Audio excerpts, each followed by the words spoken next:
అనంతపురం జిల్లాలో దారుణం జరిగింది. సెంట్రల్ యూనివర్సిటీలో ప్రొఫెసర్ గా పనిచేస్తున్నటువంటి యోజితా సాహు బలవన్మరణానికి పాల్పడ్డారు. అయితే బలవన్మరణానికి గల పాల్పడడం గల కారణాలేంటి?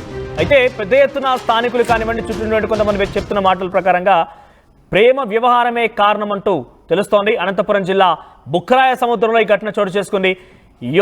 యోజిత మృతికి గల కారణాల కోసం పోలీసులు దర్యాప్తు చేపడుతున్నారు. ప్రేమ వ్యవహారమే కారణమా అన్నట్టు కూడా అనుమానం వ్యక్తం చేస్తున్నారు. సెంట్రల్ యూనివర్సిటీలో ప్రొఫెసర్గా పనిచేస్తున్న యోజితా సాహుకి బలవన్మరణానికి గల పాల్పడం గల అవసరం ఏమొచ్చింది? అసలు ఇంతటి దారుణానికి విడగడం గల కారణం ఏంటంటే కూడా అనేక మంది ఆశ్చర్యానికి గురవుతున్నారు.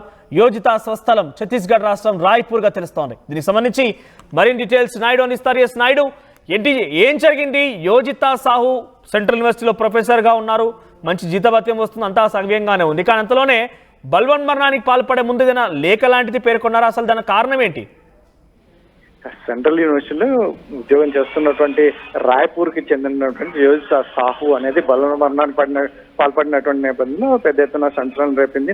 అందులో చిన్న వయసు, ఎక్కడి నుంచో వేరే రాష్ట్రం నుంచి వచ్చి ఇక్కడ ఉద్యోగం నిర్వహిస్తున్నటువంటి నేపథ్యంలో కూడా ఈ ప్రాంతంలో బలవన్మరణానికి పాల్పడడానికి ప్రధాన కారణం ఏంటి అనేది ఎవరికి అంత చిక్కని విషయం. అయితే మొత్తానికైతే అక్కడ ప్రేమ కారణం అని చెప్పేసి ఒకటి పెద్ద ఎత్తున చర్చ జరుగుతున్నటువంటి నేపథ్యం. ముఖ్యంగా ఏదైతే ఉందో హోలీ పండుగ రోజు కూడా కొంచెం చిన్నపాటి గొడవ కూడా జరిగింది వారి మధ్య అన్నట్టుగా కూడా చర్చ జరుగుతుంది తప్ప ఇక్కడ ఎక్కడ దీనికి ఆనవాళ్ళు అయితే లేవు. అందులోనూ ముఖ్యంగా తను ఎవరైతే ఉన్నారో యోజితా సాహు అనేది లెటర్ కానీ ఇలాంటి మీద కంప్లైంట్ చేయడం కానీ, ఎటువంటి ఎవరికైనా ఫోన్ చేయడం కానీ ఇటువంటివన్నీ ఏం లేదు. కాకపోతే ఫోన్ ఆధారంగా ముఖ్యంగా పోలీసులు అయితే మాత్రం ఇంట్రాగేషన్ లో ఫోన్ బేస్ చేసుకుని ముందుకెళ్తున్నట్టుగా మనకు తెలుస్తుంది. ఇక్కడ ఏదైనా మెసేజ్లు కానీ, చాటింగ్ కానీ, లేదంటే ఎస్పెషల్లీ ఫోన్ కాల్స్ కానీ ఇటువంటి వాటి మీదనే డిపెండ్ అయ్యి తర్వాత ఇన్వెస్టిగేషన్ లో పూర్తి వివరాలు తెలుస్తాయి అని చెప్పేసి ఇంటర్నల్ గా పోలీసులు కూడా చర్చించుకుంటున్నటువంటి నేపథ్యం. కేసు అయితే నమోదైంది, మేము పూర్తి వివరాలు ఎంక్వైరీ తర్వాత చెప్తామని పోలీసులు డిఎస్పీ చెప్తున్నటువంటి నేపథ్యంలో మరి పూజిత అనే వేరే రాష్ట్రం నుంచి ఇక్కడికి వచ్చి చక్కగా యూనివర్సిటీ ఆవరణ చెప్తున్న నేపథ్యంలో ప్రేమ వ్యవహారం అంటే అనంతపురం జిల్లా యూనివర్సిటీలోనే ప్రేమ వ్యవహారం కొనసాగిందా? అసలు గొడవ ఎక్కడ జరిగింది? అది ప్రేమ వ్యవహారం అంటే ఇక్కడ ఇద్దరితో ఎక్కువగా తను ఫోన్ చాటింగ్ కానీ, ఫోన్ కాల్స్ కానీ మాట్లాడుతుంది అని చెప్పేసి స్థానికులు చెప్తున్నటువంటి నేపథ్యం. ఎవరైతే ఉన్నారో తనతో పాటు వర్క్ చేస్తున్న వాళ్ళు కూడా చర్చించుకుంటున్నటువంటి నేపథ్యం. మరి వీళ్ళు ఎంతవరకు ఇలా ప్రేమ వ్యవహారమా లేదంటే ఒక ఫ్రెండ్షిప్ లెవెల్లో ఉన్నారా, ఇవన్నీ కూడా పూర్తి ఏదైతే ఉందో సెల్ ఫోన్ ఆధారంగా, ఎందుకంటే అక్కడ మెసేజ్లు కావచ్చు, ఫోన్లు కావచ్చు, ఎంత మేరకు మాట్లాడారో, ఏ టైంలో మాట్లాడారో పూర్తిగా వారి పోలీసులు అయితే ఎంక్వైరీ చేస్తున్నటువంటి నేపథ్యం. స్థానికులుగా ఉన్నటువంటి వ్యక్తులతోనే ఆమె కొంచెం లవ్ గా ఉన్నట్టుగా స్థానికులు చెప్తున్నటువంటి నేపథ్యం. ఇటువంటి పరిస్థితుల్లో ఏదైతే ఉందో పూజితా సాహు ఇక్కడ మిగతా అంశాలు ఏ అంశాలు కూడా తను బలవన్మరణానికి ముఖ్యంగా సూసైడ్ చేసుకోవడానికి ఎటువంటి ఆస్కారం లేదు.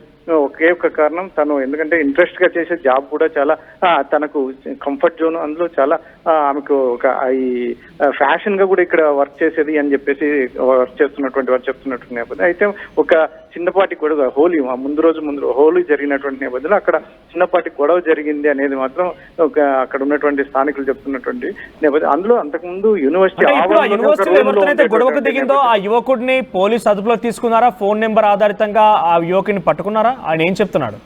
అదే పోలీసులు అయితే మాత్రం మేము పూర్తి ఇంట్రాగేషన్ చేస్తున్నాం, మొత్తం ఎంక్వైరీ చేస్తున్నాం. ముఖ్యంగా ఎందుకంటే తను వేరే రాష్ట్రం నుంచి వచ్చిన అమ్మాయి ఇక్కడ మంచిగా జాబ్ చేస్తున్నారు అనే అమ్మాయి చనిపోవడానికి ప్రధాన కారణాలు ఏంటి, స్థానికంగా ఎవరైనా భయపెట్టారా, లేదంటే లవ్ అఫేరా, అలాంటి ఇటువంటి ఇతరత్ర కారణాలు, ఒత్తిడి, ఏదైనా ఉద్యోగంలో ఒత్తిడి ఉందా, ఇటువంటివన్నీ అన్ని యాంగిల్స్ లో అన్ని కోణాల్లో కూడా మేము ఎంక్వైరీ చేస్తున్నాం. ఎంక్వైరీ చేసిన తర్వాత మాకు ఏది తెలుస్తుంది దానిపైన మేము మీడియా కానీ లేదంటే మీ ఇతరత్ర బయటకు చెప్తామని చెప్పేసి డిఎస్పీ చెప్తున్నటువంటి నేపథ్యం. ప్రధానంగా ఎందుకంటే ఆమెకు ఒత్తిడైనా ఉండాలి, లేదంటే ఇంకా ఇక్కడ ఎవరైనా ప్రెజర్ అయినా ఉండాలి, లేదంటే లవ్ అఫేర్ అయినా ఉండాలి అని చెప్పేసి చెప్తున్నటువంటి నేపథ్యంలో స్థానికులైతే కొంచెం ఈ అమ్మాయి ఎక్కువగా కొంచెం ఇద్దరితో కొంచెం కలివిడిగా ఉండేది అని చెప్పేసి అంటున్నారు. మరి అది ఎక్కడి వరకు దారితీసింది, ఈమె ప్రాణాలు పోవడానికి ప్రధాన కారణం అదేనా, లేకుంటే ఇంకా ఇతరత్ర ఏమైనా ఉన్నాయా అనేది పోలీసుల ఎంక్వైరీలో తెలుస్తాయని చెప్పేసి చెప్తున్నటువంటి నేపథ్యం. రైట్ నాయుడు, ఏదేమైనా కూడా ఛత్తీస్గఢ్ రాయ్పూర్ జిల్లాకు సంబంధించినటువంటి యోజితా సాహు అనంతపురం జిల్లాలోని సెంట్రల్ యూనివర్సిటీలో ప్రొఫెసర్గా పనిచేస్తున్నారు. సో కొంతకాలంగా ప్రొఫెసర్గా పనిచేస్తూ చాలా కలివిడిగా ఉంటారు, చాలా యాక్టివ్గా అంటూ కూడా చుట్టూ ఉన్నటువంటి స్థానికులు కానివ్వండి, కొలీగ్స్ చెప్తున్నారు. కానీ అంతలోనే ఏం జరిగింది ఏమో కానీ ఒకసారిగా బలవన్మరణానికి పాల్పడింది. తను బలవన్మరణం పాల్పడడం గల కారణాలను కూడా ఇక్కడ వెల్లడించలేదు, ఎటువంటి లేఖలో కూడా అంశాన్ని పొందుపరచలేదు. మరి ఇంత యాక్టివ్గా ఉన్నటువంటి యోజితా సాహు మరణంతో ఒకసారిగా అక్కడ కొంత ఆందోళన వ్యక్తమవుతోంది. ఈ నేపథ్యంలో కొంత ఫోన్ నెంబర్ ఆధారితంగా ఒక వ్యక్తితో ఎక్కువగా కలివిడిగా ఉండేది. సో ఆయనతో గొడవ కూడా జరిగినట్టు తెలుస్తోంది. ప్రేమ వ్యవహారమే కారణమన్నట్టుగా ఒక చర్చ జరుగుతుంది. దీనికి సంబంధించి పోలీసులు కూడా మాట్లాడారు. వారు ఏం మాట్లాడారో చూద్దాం. మాకు తెలిసిన విషయమే, సెంట్రల్ యూనివర్సిటీలో అసిస్టెంట్ ప్రొఫెసర్గా పనిచేస్తున్న సాఫ్ అనే అమ్మాయి మొన్న రాత్రి చనిపోవడం జరిగింది. అయితే వాళ్ళ పేరెంట్స్ వచ్చేసి అక్కడి నుంచి నిన్న ఈరోజు మార్నింగ్ వచ్చిన ఇంటికి వచ్చారు. వచ్చిన తర్వాత కంప్లైంట్ చేయడం జరిగింది.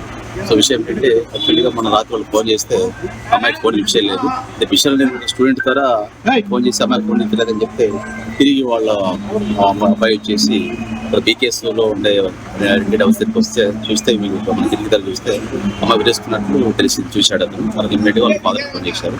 వాళ్ళ ఫాదర్ ఫోన్ చేస్తే ఇమ్మీడియట్ వాళ్ళ పేరెంట్స్ అందరూ వచ్చారు. సో వాళ్ళకి కంప్లైంట్ ఇచ్చాడు. ఆ అమ్మాయి చనిపోయిన విషయంలో మాకు చెప్పేసి సో ఆమెకున్న ల్యాప్టాప్ చేసుకున్నాను. దాని తర్వాత ఎఫీసీ దాని ప్రకారం అదేమీ లేదు. సార్ ఇప్పుడు విశాల్ అనే అబ్బాయికి ఫోన్ చేసిన వాళ్ళ పేరెంట్స్ అన్నారు. అబ్బాయి స్టూడెంట్ ఇక్కడ, అబ్బాయి స్టూడెంట్ వాళ్ళకి వీళ్ళకి రిలేషన్ లేదు. బట్ స్టూడెంట్ అనమాట. ఈమె కూడా ఎవరైతే మనకు చనిపోయిందో ఈమె కూడా ఒకప్పుడు ఇక్కడ పీజీ చేసిన తర్వాత అక్కడే ఫ్యాకల్టీగా కాన్సన్ట్రేట్ పనిచేస్తుంది.